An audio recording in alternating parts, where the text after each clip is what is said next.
Good morning! Here we go again!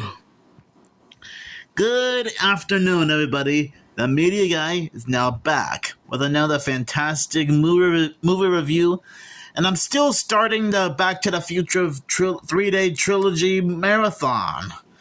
And today I'm gonna do a second look review on Back to the Future Part 2.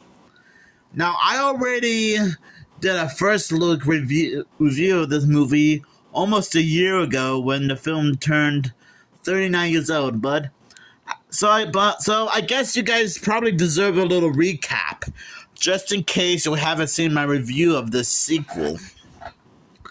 Michael J. Fox and Christopher Lloyd reprised their roles as Marty McFly and Doc Brown in this dazzling new adventure from directors Robert Zemeckis and executive producer Steven Spielberg.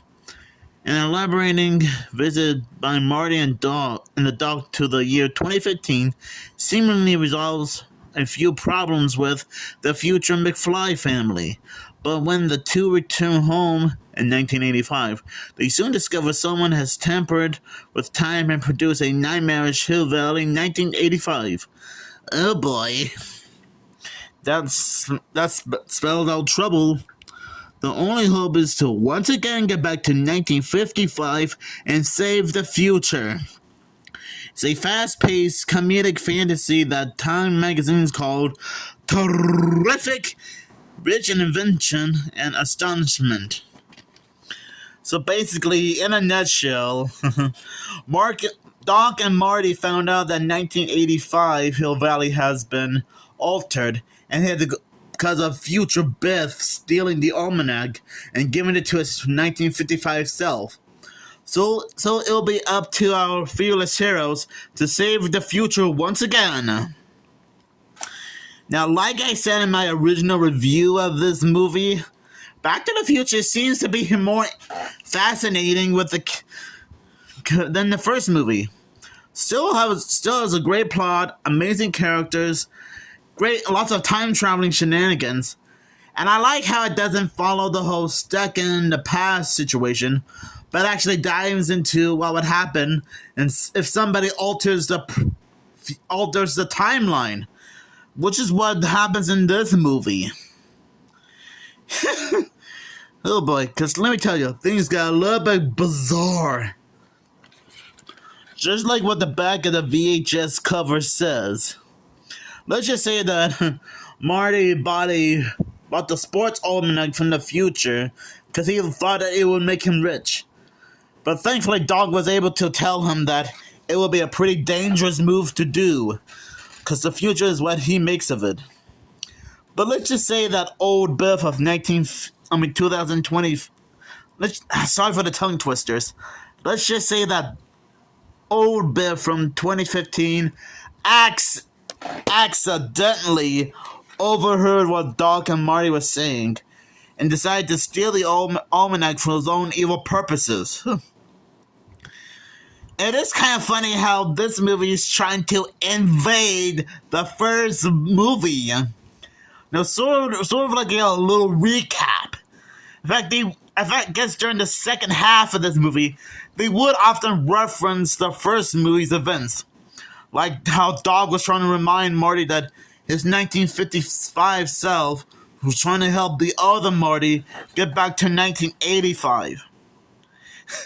I guess you could say that it's sort of like a crossover, but not really trying to be a crossover.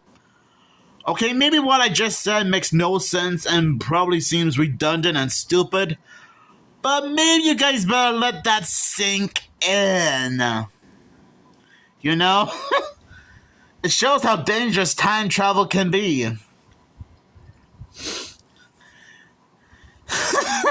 And it's kind of funny, too.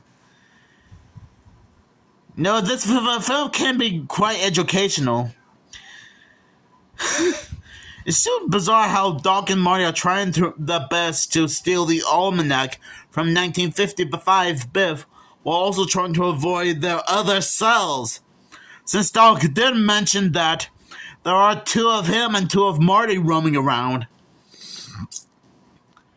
And I think I might have mentioned this in my original review, but the first half of the movie is quite interesting because we get to see what the world would have looked like in the future.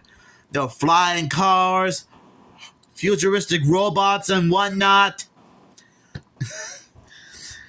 I'm not sure if I said this or not, but I'm not sure if this movie was inspired by the Jetsons.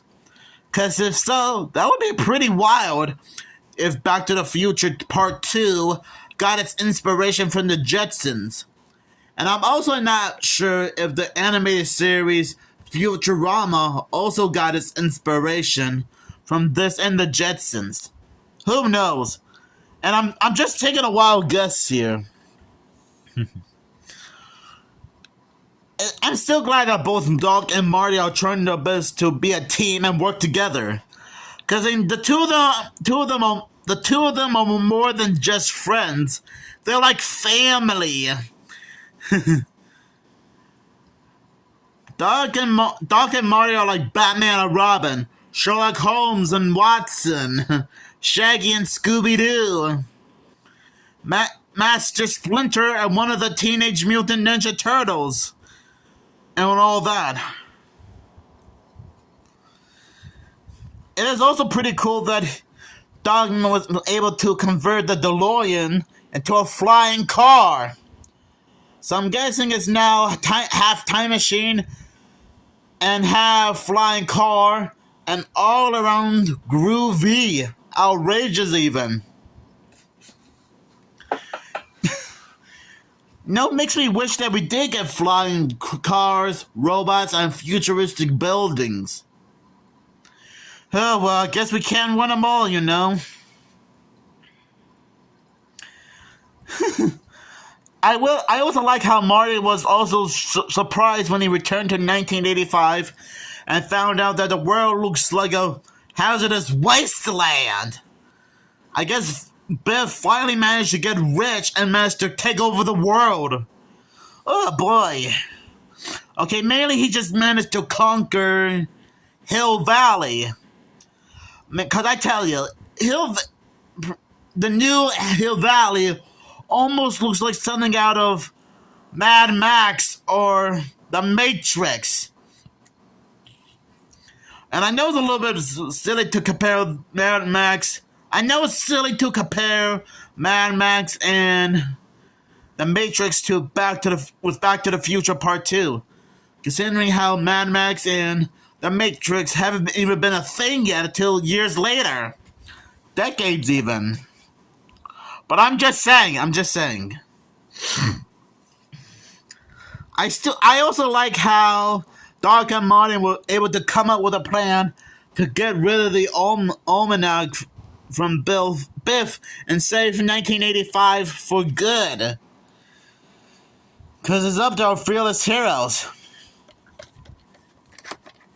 The thing that did bug me a bit, and I probably mentioned this in my original review, but it seems like the filmmakers didn't know what to do with Jennifer in the movie. So I guess they just had her pass out or something and take her back home. And funny enough, I probably said this before, but just in case I didn't, but the first Back to the Future movie was meant to be a standalone movie. So yeah, I guess that's sort of a reason why the filmmakers had no idea what to do with Jennifer. Oh well, at least they tried to improvise or something. Oh well, that's the only nitpick I have. So overall, Back to the Future 2, it seems to be it's still a great movie. It's still better. I think it's still one of the greatest movies ever. Just like with the first movie. And I do like how it ends on another cliffhanger when Dog meets Marty again and says that he's back from the future, which made Dog faint. And I also like how this movie also has a little bit of a little teaser trailer for the third and final Back to the Future movie, which you can see over there in the distance. And sorry for the blurriness. So yeah, I'm actually glad that this movie is advertising the third Back to the Future movie. Because I think I also said this before in my original review, but both Back to the Future's parts 2 and 3 were filmed back to back. So I'm guessing it took the filmmakers almost maybe 8 to 11 months to film Back to the Future Part 3, or maybe an entire year and a half or something. Okay, maybe not maybe just a few months. But whatever. Back to the Future 2 is still a great movie with awesome action scenes, great characters, great story. I still like how it doesn't. I said this before and I'll say it again. I like how it doesn't involve Marty being stuck in 1955, but he actually learns a lesson about what would happen if you try to alter the timeline and encounter a different type of reality in the space-time continuum. Oh boy. Yeah, this movie can get intense at times. So I'll give this movie 5 flying cars out of 5. So thank you guys for watching, and stay tuned for when I do a second look review of Back to the Future Part 3 tomorrow. Oh boy. And I gotta admit, it sure was fun doing a second look review on all 3 of these Back to the Future films in a row. Because these time traveling comedy movies are still very nostalgic. And it's also one interesting way to celebrate the 40th anniversary of all 3 of these movies in a row. You know?